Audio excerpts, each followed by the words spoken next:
Welcome to Ask and Learn. In this case, we're asked to analyze the jib crane from the previous problem, so I've pretty much just reproduced everything here.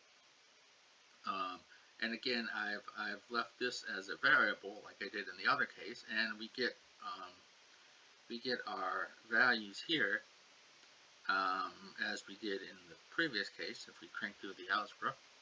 And so we're told that the trolley can be placed anywhere between 1.5 feet and 7.5 feet. Okay, so x, the distance from here, can be anywhere from 1.5 feet to 7.5 feet. Determine the maximum magnitude of the reaction at the supports A and B. Note that the supports are collars that allow the crane to rotate freely about the vertical axis. Not sure why that is actually relevant here, but the collar at B, again, supports just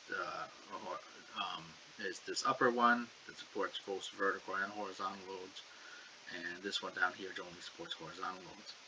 So we know, we can look at these equations and we can know that, well, they obviously these forces, the ones that do depend on x, grow linearly with x. So the maximum is going to occur when x is its maximum. And so we plug in 7.5 feet, and we find, and I just made a little plot here.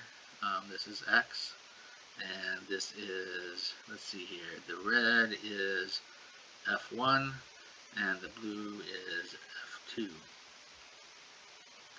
And so if we just wanted to make sure that indeed that the maximum occurred out here at 7.5, we can see that it does. So we get, F1 or F2 just increases linearly because this is the only component. And F2, because we would take the square of this and add it to the square of this and take the square root, it's not linear in x. And we can see when x goes to, well, actually even when it goes to 0, it's actually going to go, this is actually the weight of the load.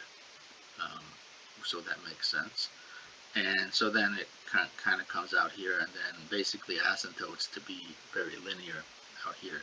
So you can see that the maximum occur here when x goes to its maximum range.